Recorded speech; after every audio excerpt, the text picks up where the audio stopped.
ہو سکتا ہے کہ یہ آپ کی آزمائش کا آخری مقام ہو سکتا ہے کہ اب آپ کو آپ کے صبر کا پھل ملنے والا ہو، آپ کی ساری دعائیں قبول ہونے والی ہوں۔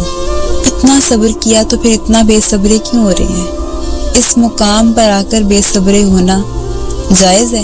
ہرگز نہیں۔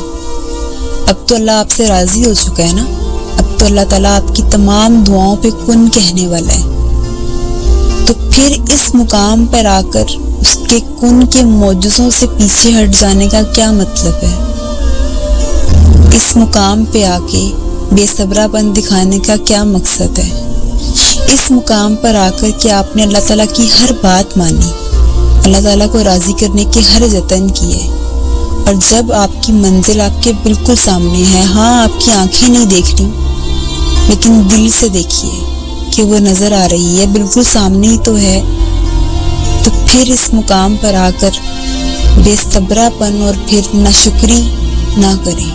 اللہ تعالیٰ نے آپ کو جو صبر دیا ہے وہی آپ کی طاقت ہے، بس چند دن کی بات، اور انشاءاللہ آپ کی دعائیں قبول ہیں، اور جب قبول ہو جائیں گی تو سجدہ شکر ادا کیجیے، کیونکہ آپ کو آپ کے رب نے آپ کی چاہت سے نوازا ہے۔ اس مقام پہ آ کے کہ جب اللہ آپ سے راضی ہو جائے، آپ کیسے منہ پھیر سکتے ہیں؟